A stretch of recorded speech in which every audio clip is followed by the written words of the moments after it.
Hey everybody, today's episode of Too Late to Sleep is brought to you by tissues. Great for when YouTube decides that professional wrestling shows are no longer monetizable for the rates that they used to be, and you're losing all the money you were making. Or for whenever your favorite announcer gets bullied so bad that you just have to cry. Good for either one. Tissues. Buy them. This is Too Late to Sleep.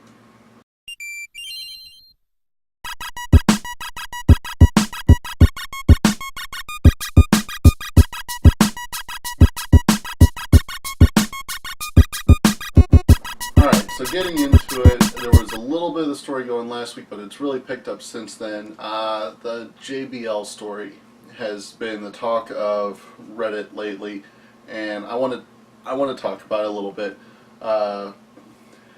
I want to start off by saying I am not saying that JBL has not done some truly horrendous things. The things that he has been accused of, particularly in his role as enforcer or such, where he and Ron Simmons basically beat the crap out of the Public Enemy, where he beat the crap out of the Blue Meanie, some of his more mean-spirited pranks, or just weird and creepy pranks. Over the line. Not defending those. But I have to say that what he is being excoriated for now just does not make sense to me. There was the interview on Bring It to the Table. JBL, why does Mauro Ranallo have you hot this week? Oh, yeah, this week, as compared to last week, the man has 180-something thousand tweets. By the time this show airs, maybe 200-something thousand. That is a problem, okay? And he retweets some internet poll. We have, 2 million people that watch SmackDown in the United States alone, and you have some internet poll with 12 people on it. Oh, there it is. Corey happens to be very happy because he's number 2 on it. That man retweets himself. Mama man, in Fuego. Oh, look, it's Nicki Minaj taking her iPhone and she's going to ride a dinosaur. Some other pun or something that has non sequitur that has nothing to do with the match being called. But he's going to say because he has a Twitter audience of 12 people that love to retweet everything he does. And it was a jerk thing to say. It was a dick thing to say. It was not cool. But on the grand scheme of things, that's pretty low when we're talking about dick moves. This is not that bad. He's done things up here, but we're saying he crossed the line here at belittling an internet poll. And I don't get that. I do not get why this is such a big deal. When there have been so many other things JBL has done, including this. And none of that seems to bother people until this little thing targets Mauro Ranallo. It didn't even seem that mean-spirited. Like, I have friends who would have said similar things about things I care about. I'm a wrestling fan. You're a wrestling fan. If you're watching this, you have had people belittle things that you care about. This is nothing that we're unfamiliar with, but we move on. You know, I wish the best for Mauro. I hope he gets better. I honestly do, and I would love to see him return. But this is not working the way things are going right now, and I'm sorry. So now that I've got everybody on my bad side, let me just dig it deeper. The Braun Strowman segment on Raw. I'm not finished with you! Going crazy for Braun, essentially attempting murder. I think people are being very unreasonable with the Roman Reigns hate. It was a good segment. I liked how it was done, and with anybody else, it would have gotten Braun over with massive heat. Either that or they would have thought it was ridiculous. I thought it was well done. The cuts were well done. They used the modern day green bar static instead of the older snow fuzz to hide camera tricks. I thought that was nice. The only things that I thought were a problem were when they cut back to Roman after he was shoved off the loading dock. The stretcher was an entirely different spot. And in the shot of Braun pushing over the ambulance, you can kind of see feet at the back of the ambulance, which would have been Roman getting out.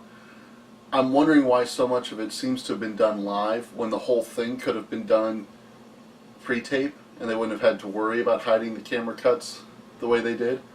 But it was a very well done stunt. I think that's the kind of thing that you can do every now and then. You can't do it often. You do it too much and it just, the fakeness of it kind of overwhelms. So pulling it out a week after WrestleMania without having done anything that crazy recently, it's been a long time since the NWO ran a semi-truck into an ambulance, or since Mark Henry lifted a car. So I like it. It was a well done stunt, but I don't like how the crowd just cheered Braun because it was Roman he was attacking. I think the hatred for Roman is over the top, illogical. I think people are bending over backwards to justify it now these days, and it's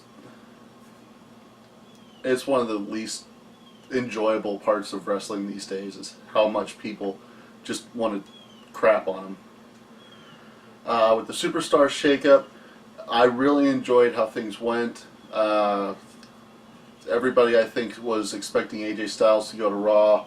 It was kind of a nice surprise that wasn't the case, that we didn't get this spoiled for us. This needed to happen. I expected it to happen a little bit later, a little bit closer to SummerSlam, like the original draft, but this was nice. It looked like half of SmackDown went to Raw and about a third of Raw went to SmackDown, which, considering the size discrepancies of the roster, checks out. Where you can get a lot of nice feuds out of it. I think Bray Wyatt back on Raw has a lot of potential. I would have liked to have seen him take Eric Rowan with him. I don't think it's smart to split up the Wyatt family right after Eric Rowan was reintroduced to it, unless they're going to do something where he is now commanding the Wyatt family on SmackDown from Raw. That would be a nice little wrinkle to his character. I don't think he's going to meet back up with Braun. I think Braun is too set doing his own thing to come under Bray's tutelage again.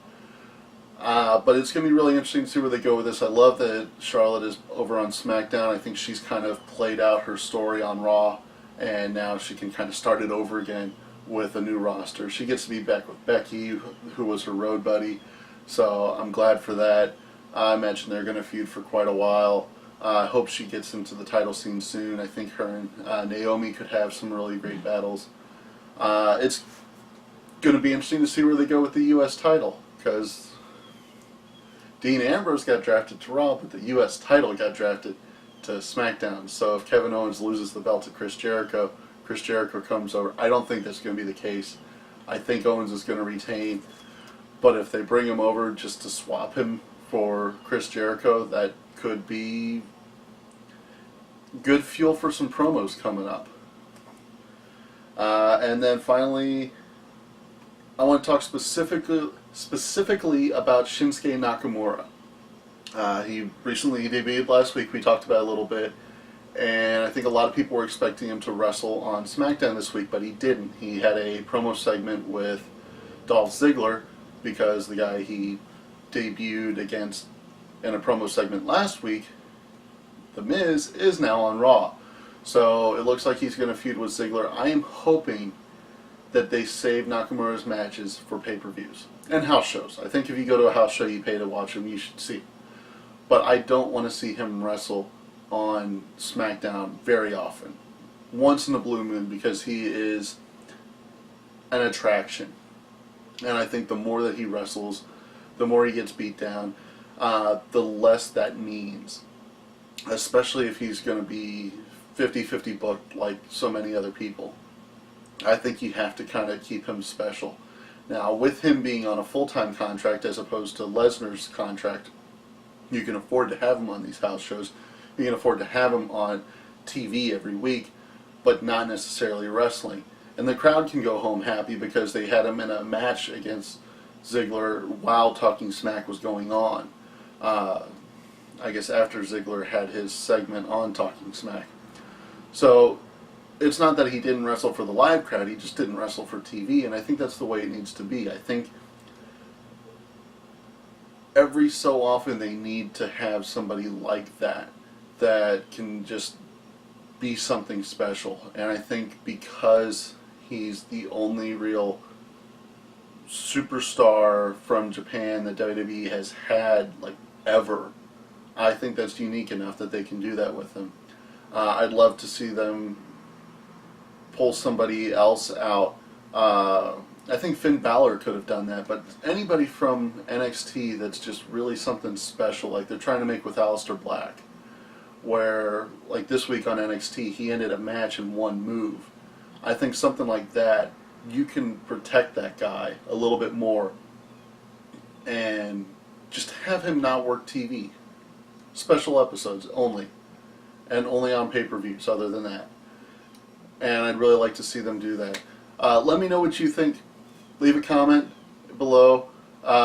Please check out the link below for tissues. If you need tissues in your life, I'm going to be linking to them because YouTube won't pay me crap anymore. Check out Reddit Country Club. If there's not a link in the description, go to Reddit with a W, Country Club on Reddit, and check out the thread that goes along with this show. I love you, Trampions. I honestly do, because you took the time to watch this when so many people just passed it by because it's just a guy talking in front of a green screen. But you wanted to hear what I had to say, and I appreciate that. If you want to hear more, I'm going to throw up some videos here and here. Click on this to subscribe if you haven't already. As always, cheers.